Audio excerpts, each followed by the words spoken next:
Welcome back to the Untriggered Parenting Podcast with me, Paula S, the podcast where we keep it real about parenting with presence, purpose and peace, and trying to stay as untriggered as possible, even in the chaos of real life. Thanks for joining me again this week, and today I want to talk about something that I know so many of us are feeling but not always saying out loud. And that is why gentle parenting is not working for me. Now, first of all, I need to start this by saying that I have mentioned on the podcast before that I hate the term gentle parenting. I hate the fact that it is misunderstood. So I think that the word gentle sort of mischaracterizes what actual gentle parenting is, and a lot of people get stuck on that word gentle, so they think that means soft parenting, even though gentle parenting really is authoritative parenting. And so whatever you'd like to call it, I prefer to call it conscious parenting myself, parenting with purpose, peaceful parenting, respectful parenting. There's all these different words for it, but it really all means the same thing.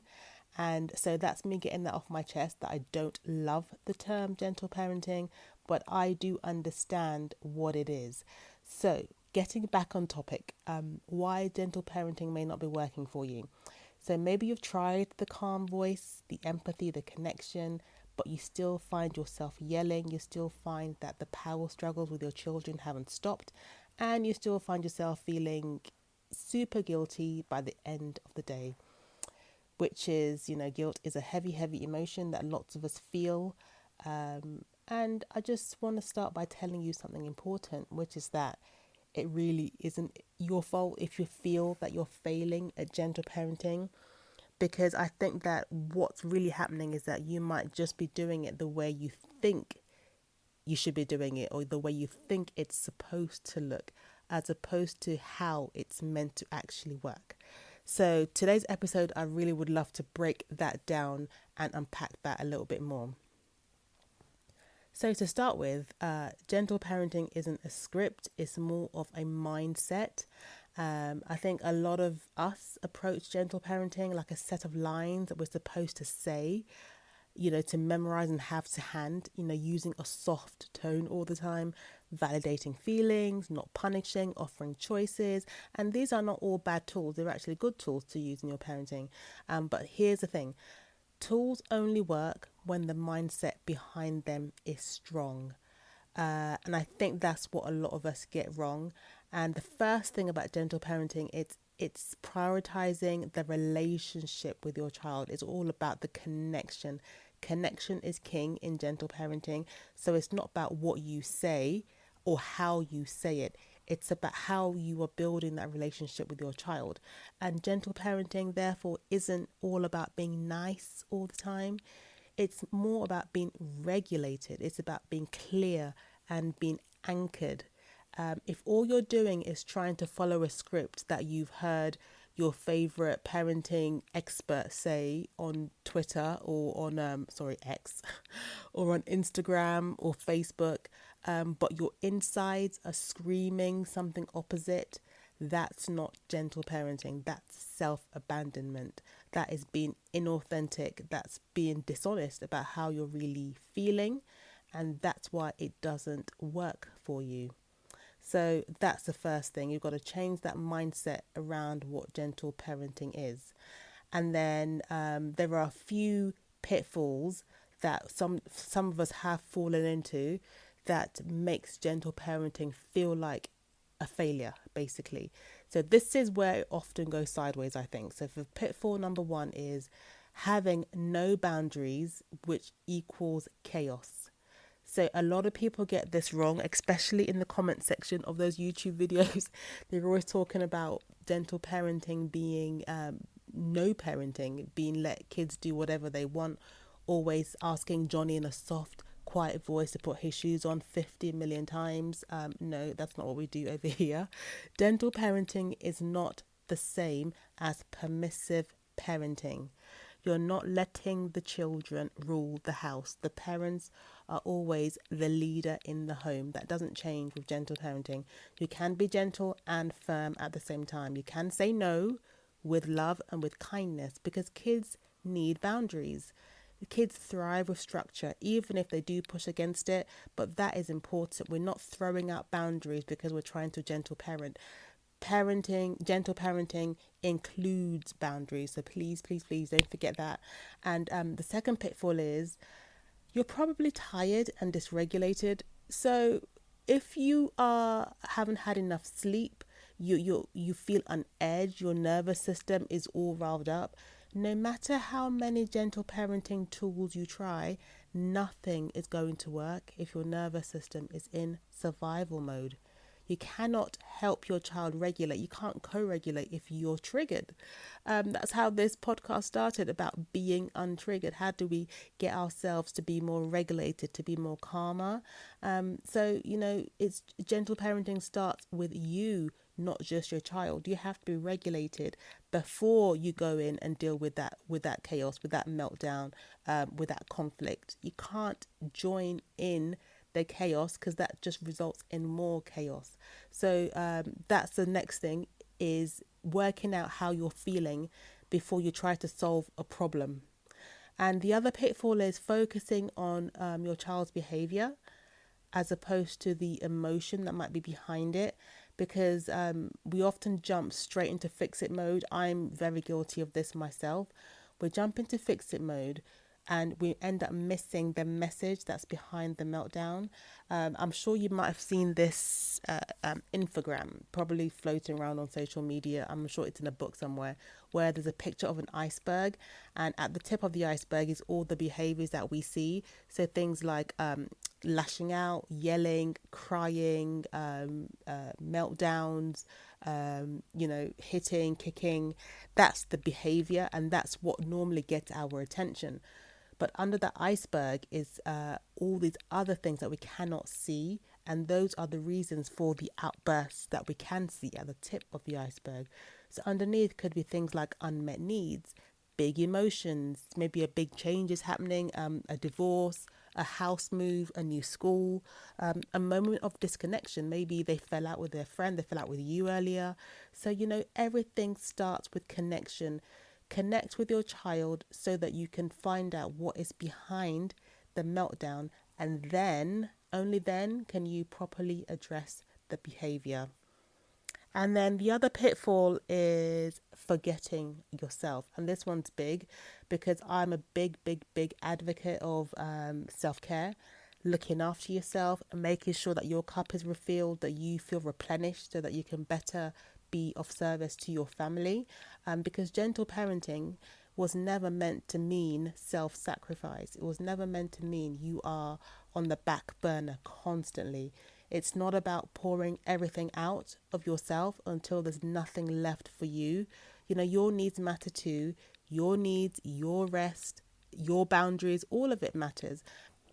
We know that saying, you cannot pour from an empty cup. And we know this saying, but yet we still try. But honestly, the biggest gift you can give to your family is to look after yourselves, because then and only then are you going to be able to cope with the highs and lows of life and of parenting. So let's move on to what gentle parenting actually looks like, or it's supposed to look like at least. Let's paint a clearer picture of what this approach is really about. So it starts with boundaries. That's the biggest misconception, that there's no boundaries in gentle parenting. That is so, so wrong. There needs to be clear boundaries, stated calmly and respectfully. And the big thing is making sure that the children understand what the boundaries are, so explaining it to them in an age appropriate manner, and also understanding what to expect of your child in terms of their age and what's appropriate development at that age. Okay, so clear boundaries, calmly and respectfully, validating your child's feelings without excusing harmful behavior. You're allowed to say to your child that, hey, I know that was not kind, what happened to you. I know that I did not feel nice being told no. However, We don't push, we don't kick, we don't scream, we don't swear. You don't excuse the behavior, but you can say to them, hey, I get how that feels. I get that you didn't like that, but we cannot behave this way. Staying regulated and modeling emotional intelligence. We all want our children to stay calm. We tell them all the time, calm down, not to overreact with certain things, but yet we fly off the handle. Make it make sense. So staying regulated and modeling to them what that looks like and how they can cope with certain situations. And I always say kids will do what you do more than what you say. So we are their first role models. So we have to really model how we want them to behave as well. And this next one was really, really big for me, is repairing when you mess up. If it all goes sideways, you blow your top, you lose your patience, you lose your cool, start yelling at everybody in the house. It's okay when you're calmer, when everyone's calmer, to come downstairs or go to their rooms and say, you know what? I'm really sorry I behaved that way. It wasn't even anything to do with you. I was just tired or I was fed up, and I'm going to try better next time. Showing your kids how to take ownership of what they do, their behaviors, their attitudes, how they show up. We're modeling this to them. And again, it starts with us. Do we do that? Do we show them how to do that successfully? And as I said at the beginning, it's really about prioritizing connection over control. I'll give you an example from my personal life, which I'm sure so many people can relate to, is if you tell your child, like I told my teen, to, their room needs to be tidy, and up he went to the room, and half an hour passes and I'm thinking he's tidying his room, and I go in there and he's just sat there on his phone and the room is still a mess. And inside you're thinking, what are you doing? And you really want to let them have it because you've told them this is what they need to be doing and they've not done that. And it might bring up all these other emotions, like they don't respect you, they've ignored you, you don't matter. Now you start questioning your worth. So now you want to go over the top to show them that you're in charge and they've got to do what they're told. But that day I went in and I said, so how are you getting on with cleaning your room? Now I have eyes. I can see that he hasn't done anything. He's got eyes and he can see he hasn't done anything. So we both know this, right? So the fact that I said, how you getting on with cleaning your room, he understood that was me trying not to yell at him, basically. He knew that that I was giving him a sort of an opportunity there. And he took that opportunity and he said, I know I'm supposed to clean it, but I just feel so tired. And then he said, but I'm going to do it now. And he put his phone down and he got up and started tidying. And because I remembered, because I thought to myself, how many times, and as grown-ups, as adults, we know that there's things that need to be done, that the dishes need to be washed or that laundry needs to be put away. And we put it off because that day we're just tired or we're burnt out or we're just procrastinating. We do that as grown-ups. So that's probably what he was going through at that time. And did he really need me to berate him and tell him what he needs to be doing? Was that really going to work in that moment, or would that have escalated the situation? So by me going in with that question of how you're getting on, even knowing he hasn't done anything, in a way it kind of motivated him to go, oh, okay, I know I did the wrong thing. Let me now get up and do it. And at the end of the day, I could have said, oh, you've been up here for half an hour, you haven't done anything, and you don't listen to me, and you always, but what purpose would that have served? Because at the end of the day, he got up and he did what he was supposed to do. And he just had a moment of struggling, which is something that we all struggle with. A bit of procrastination, a bit of tiredness and putting things off. But in the end, it all got done and our connection to each other remained intact. And really, that's what it's all about. Gentle parenting isn't always pretty and it can feel hard and it doesn't always work in the moment. Like that example I just gave you, there are going to be times when he doesn't do what he's asked to do and I get mad and we yell and, and then we repair afterwards. But over time, this is something that you have to build up over time and working on that connection and that relationship so that over time you build trust, you build emotional safety and showing your children that you respect them and that they respect you, and respect goes both ways. And the next thing I wanted to discuss is just the fact that it's okay to mess up. You're not failing. I'm not failing. We're learning. Many of us are learning as we go. We didn't grow up with gentle parenting. We're figuring it out in real time. We're figuring it out while trying to raise human beings, while also trying to heal and grow and stay human and work and make money and lose weight and drink water. It's a lot going on. And as long as you're making progress every single day, that's not failure, that's courage. So you're not bad at gentle parenting, you're not bad at conscious parenting. You're doing brave work without a blueprint, and you must never forget that. So really, I just want to end by encouraging you that if gentle parenting feels hard for you, it's because it is. It's not an easy way out like some people try to make it seem. It's not permissive parenting. You're not letting your kids run the house, and not everything is about your child's feelings and speaking to them in a soft voice and never wanting to say no. That's not what it is. And if anything, gentle parenting will get easier when you stop trying to perform gentleness and start embodying calm, confident leadership. And that's what you want to be in the home. You don't need to be perfect.